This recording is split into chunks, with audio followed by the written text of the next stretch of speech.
Thinking Aloud. Conversations on the leading edge of knowledge and discovery with psychologist Jeffrey Mishlove.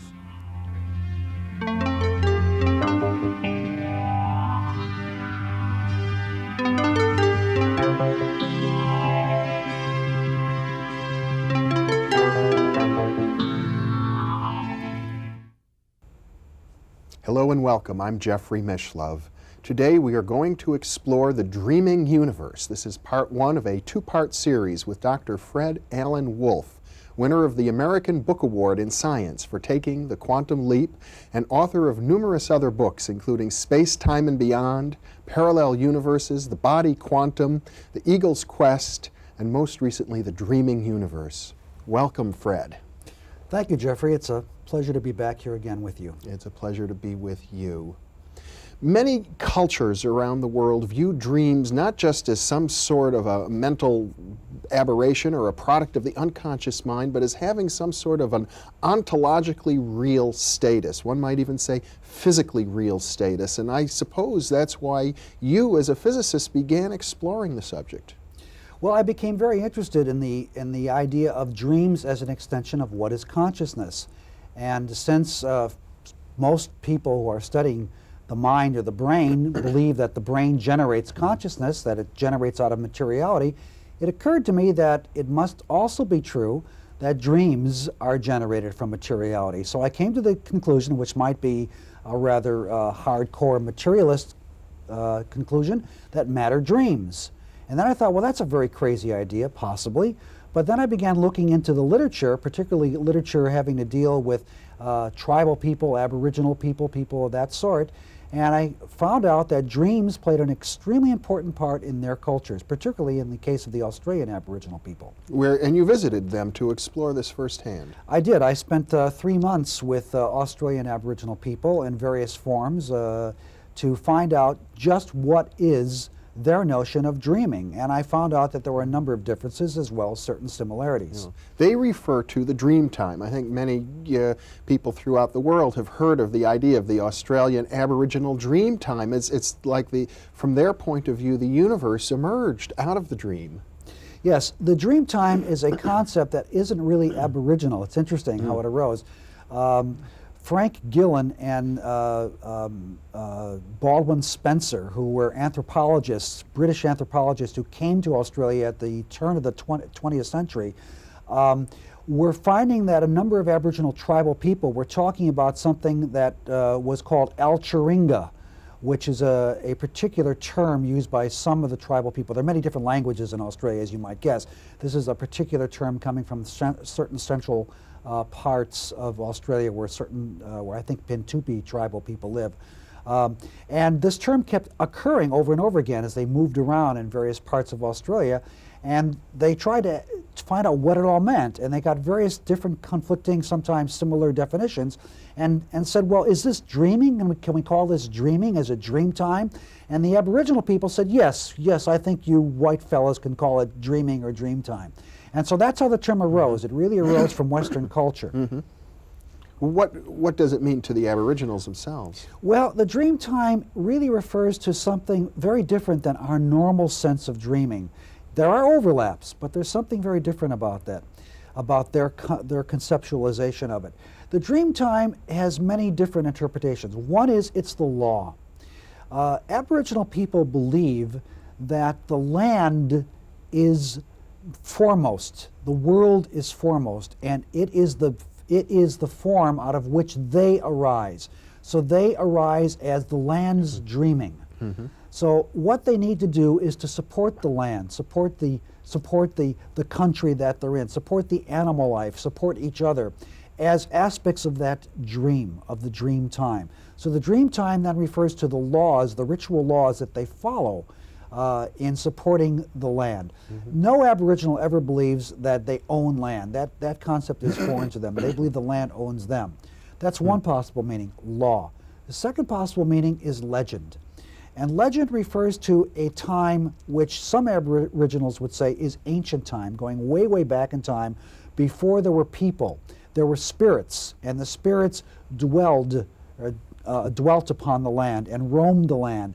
And the spirits were very much like us. They did typical kinds of things. They warred, they sought after each other's property, men and women, and they did all the kinds of goofy things that people normally do. And then they got tired of all this and they fell asleep. But when spirits fall asleep, they leave big remnants of themselves behind. So all of the mountain ranges, they're small, really, they're not tall mountain ranges, but the hill regions in central Australia are great animals dreaming. And of course there's Uluru, the great big rock in the center of Australia called Ayers Rock, which is one of the most sacred centers of Aboriginal culture, is also a dreaming spirit. So they refer to it in that sense. And there's another sense and they refer to it. As I told you, it's a very difficult term to define, even for them. It refers to a time that is timeless, and that the sense is that the spirits of the land come alive through us. And for example, Aboriginal women will, in tribal situations, not in citified situations as most of them are being accustomed to today, in tribal situations, Aboriginal women will wander the land. They will not come into menses. That only happens when they stop for a while. So this is a natural birth control factor. When they become impregnated, when they begin to notice that they're going to have a child, they don't consider the child to be a soul or a being until the dream spirit of the land comes into their bodies. And the moment that happens is the first time that the child is perceived as moving within the body. Whatever dream spirit of the land they happen to be walking on at that time, that's the spirit of the land that is now occupying that person's body. Well, I can understand that this is a worldview that's very different from a conventional Western worldview of most of the people in our audience now, but I do know that anthropologists are almost universal in discovering and reporting unusual psychic experiences, telepathic experiences being very common and of a verifiable nature among the Aborigines. And it suggests to me that their sense of the dream time may be related to their psychic awakening. Well, it's very clear that their sense of aliveness, their sense of awareness is very, very different from our sense of aliveness and awareness. When Aborigines first came in contact with white people, for example, they thought they were seeing ghosts of their ancestors. They assumed we were dead. And in some sense, I don't think they've ever gotten over that concept. I think we are still somewhat weird or dead-like spirits to them. So their concept of life in general is very different. So what they think is magical or what they think is possible versus what we think is magical and possible are quite different. So it's very normal, for example, for Aboriginal people to be in contact with each other over hundreds and hundreds of miles without any seemingly electronic means or medium by which that contact can be made. I spent time with a man who I'll call Arthur, a full-blooded Aboriginal, who was showing me about various parts of his culture. He even gave me a name, a skin name, so that when I wandered into various tribal situations, I could identify myself to people so they knew how they were to relate to me. They gave me a skin name. It was called Jangula, which there are many different skin names. Skin names are used to differentiate people so that they don't intermarry or produce the wrong factors. It's mathematically impossible by the skin name labeling to be any closer than a cousin who's 1 over 32nd removed by blood from your actual family line.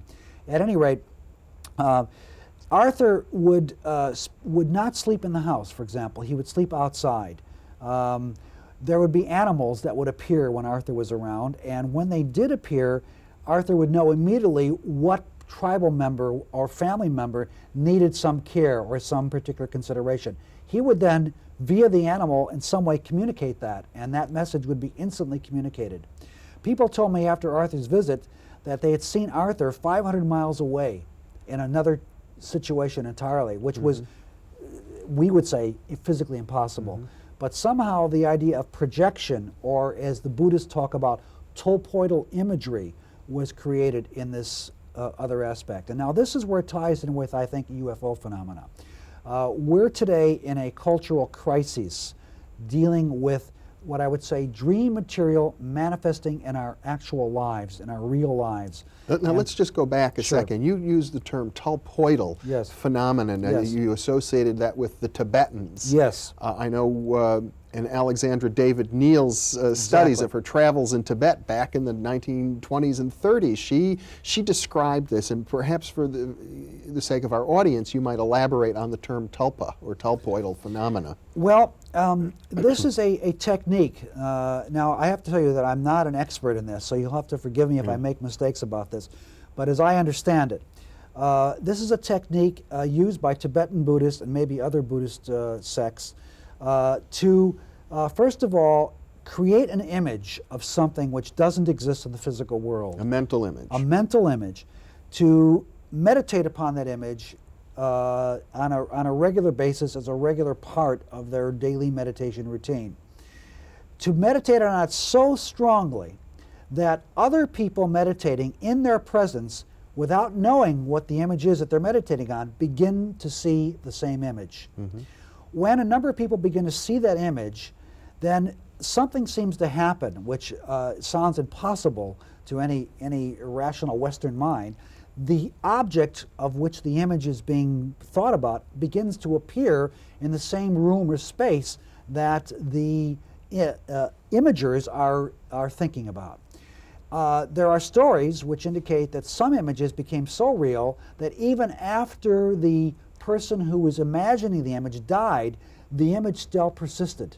Mm-hmm. So whether the image is a real object, say is this vase on the table, or whether it's an object created by mind, it's very difficult to say at this point because I think, from what I understand, the image became so real that they could actually reach out and touch it, and it would feel to them just as this object feels real to my fingers. Alexandra David Neal, as I recall, described this Tulpa becoming a personality, a person, and other people would see it, and it eventually became autonomous and rather cantankerous, and Exactly. she lost complete control over it. Exactly. I would say it's a kind of a psychic Ouija board effect, if you want to use that term. Many minds are involved, and there's some, first of all, now we're getting into some definitions of mind and consciousness. Is consciousness an airtight thing contained within the framework of each of our bodies? Or is consciousness something that exists outside of the body, in which the body encompasses parts of it, sort of like bubbles encompass the air in a great ocean of some sort?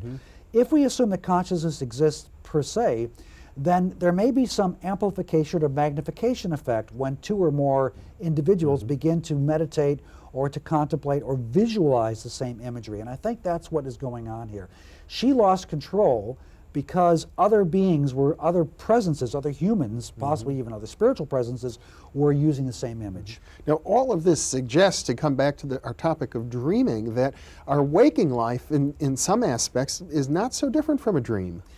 Yes, this now begins to border into what is the edge which separates the image reality of our dream life from the so-called physical reality of the real world. And at this point, when I begin to study that with the eye of the quantum physicist, which is of course my training, then I begin to see a way in which there is an overlap. First of all, there's this idea in quantum physics that everything is made of probability. Well, probability is mind stuff, and yet out of probability, actualities manifest. This is what quantum physics basically says. So if matter is nothing more than probability manifesting as an object, then is this process somewhat akin to the type of processing that the Tibetan Buddhists are using, or that the Aboriginal tribal people are using, etc. I think there's a clear link that they are the same process. However, we've been trained to look at it slightly differently, so we don't see it in the same light that they do. And a while back, you suggested that there's some sort of a relationship between UFO experiences and all of this. I believe that in times of great crises, and I think we are in a time of crises right now, although it may not appear to be one, but there's a crisis of survival, there's a crisis of hunger, there's a crisis of people losing their jobs. Say in our country, there's a crisis of what's going on in Russia. There's crises, crises are occurring all over the place. There's still spiritual crises taking place in most of the major parts of the world. When that happens, I believe that the collective unconscious does manifest in our dreams, and that our personal dreams, the dreams that we have that we think are just, oh, this is my, geez, I just dreamt about my daily residue stuff that came up for me, and it's really just my stuff that I got to handle.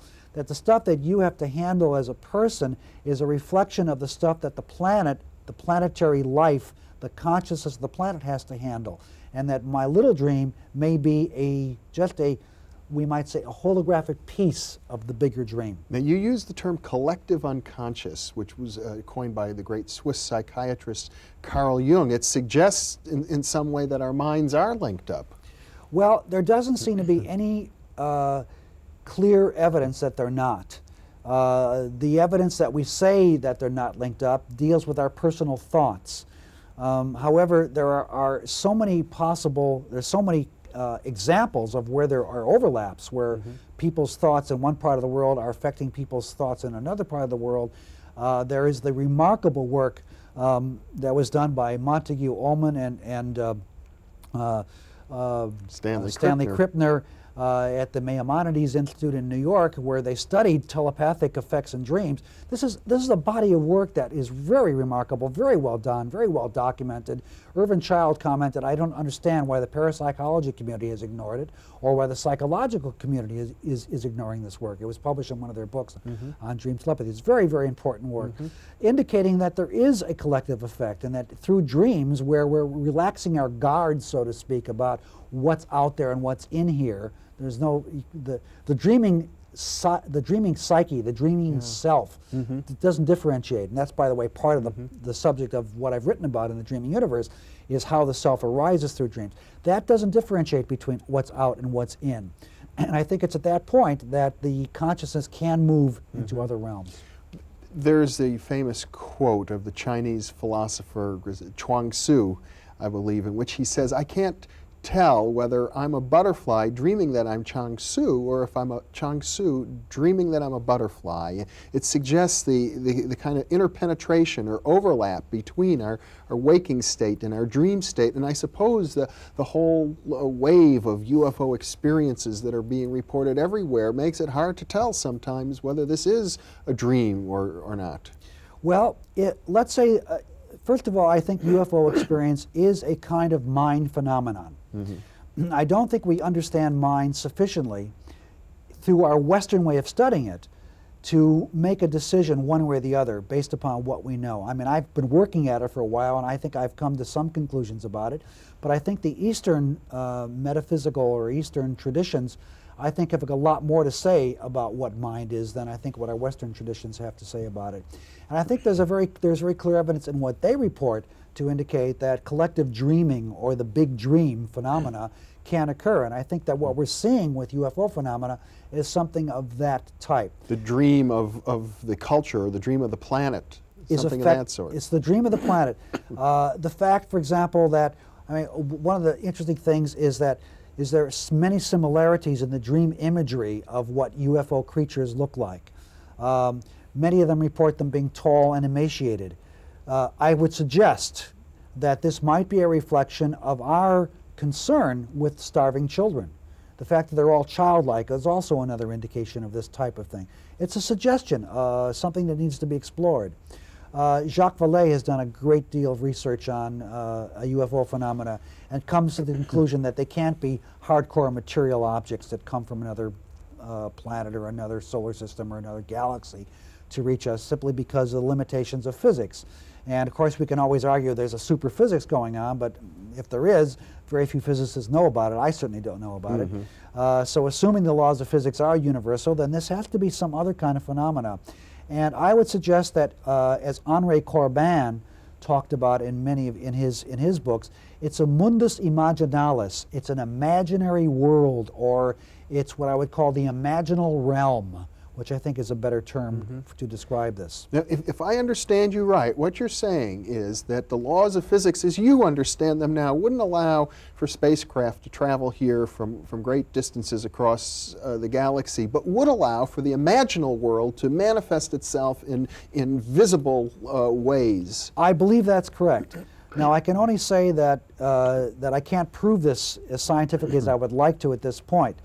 I'm offering as a suggestion, particularly in my book, ways in which this might be testable based upon a number of pieces of data from a number of different researchers, including Benjamin Libet and other people like that, that would indicate brain researchers, for example, that would indicate that dream imagery follows a law of superposition, or let's say overlapping of imagery, in much the same way that quantum physics allows a superposition or overlapping of quantum states.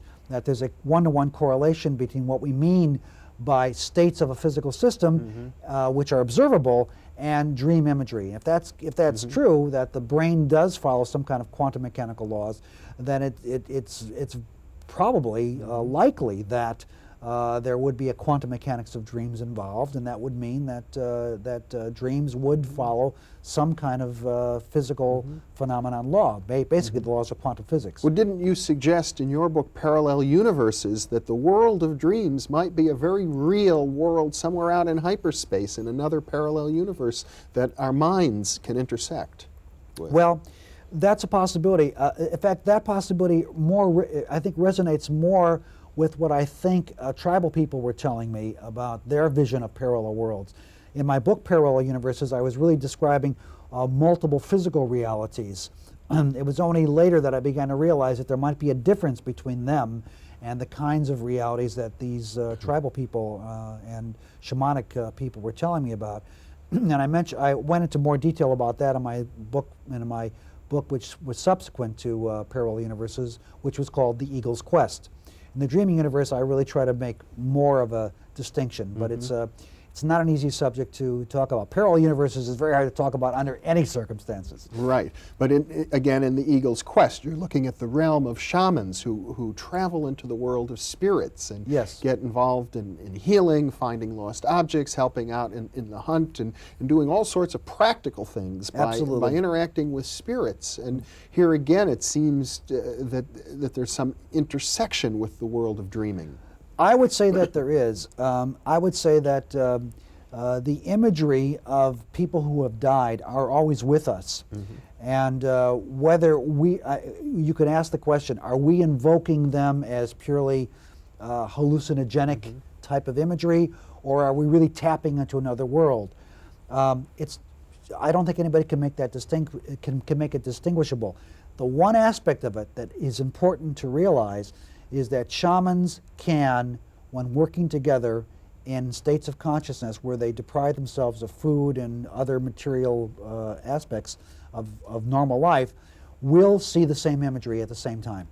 So that tells me that there's some kind of, what late Michael Talbot talked about, an omnijective character to them, something which is neither physical but neither mental, but something which is halfway in between. And I think this fits in very nicely with Werner Heisenberg, the great physicist's concept of the realm which describes quantum physics. Yeah. You know, it's interesting because being a shaman is something that requires great skill. Being a yogi requires great skill, but we all dream, and many of us have lucid dreams. Yes. There are various stages of dreaming. I used to think that, well, lucid dreams are, there's such a thing called lucid dreams and there are ordinary dreams. Well, now I'm convinced that there are levels of lucidity within dreams themselves. There may be as many as 9 levels, as some researchers have classified them. In my book, I looked at 5, what I would call five levels of lucidity in dreams, and how the awareness of the self, as the self arises through these levels of lucidity, changes in terms of controllability of the dream, in terms of the characterization which takes place, in terms of separability from what's taking place. The ultimate state of lucidity might be called the witness state, as described by people that practice forms of transcendental meditation. Charles Alexander has written about that considerably.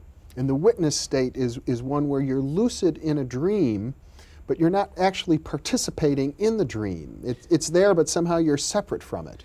Well, in the witness state, yes. In the witness state, you're aware that you're in the dream, but you're also aware that you have very little emotional concern about what happens to so-called you in this dream. You're separated from it while you're involved in it. it's a very difficult state to describe because of this sense of being in two places at the same time. However, in a lucid dream, you are also aware that you are dreaming while you're in the state of lucidity. You could be in a lucid dream that is aware that this is a dream, but still very much caught up in the action of the dream. In fact, even in my case, I have a number of lucid encounters and dreams. As I get more involved in them, I actually want to get more involved. I'm looking for involvement. I want to see what I can get away with in these lucid experiences. Can I put my hand through a tree? Can I find out what country I'm in? Can I talk to people? The last lucid dream I had, which was not too long ago, I had an opportunity to actually do things like that. I was putting my hands through trees, and a bunch of children came out to me and said, "How'd you do that?" And I thought that was very funny. And I said, "Well, I'm not from this world." They said, "You're not," and their eyes were like buggy. And I also went up to, I was walking through a park, and I came up to a house, and I realized this is an opportunity. I'm going to knock on the door. Things I would not do in this life, like knock on a strange door and say, "What country am I in?" I was going to do it here. I knocked, I said, "What country am I in?" They said, "Well, come on in, we'll show you on the map." And they told me it was something like Angora. I mean, that was, I found something very interesting about lucid dreams, about dreams in general for me, is that I can't remember detailed facts, even though I'm lucid. And I made an effort to try to mentally write it down as to where I was. And I looked on a map to see where I was. The more detail I try to get, the more vague it became. Fred Alan Wolf, we're just about out of time. This has been quite an exploration. It's gone quickly. Part one of our two-part series on the dreaming universe. You've talked about how we are developing a larger sense of ourselves in dreams. And as you talk about lucid dreams, I can see that there's a sense in which we learn the lessons of life as we dream, just as we learn those lessons in our waking world. Fred, thanks so much for being with me. Thank you, Jeffrey. And thank you for being with us.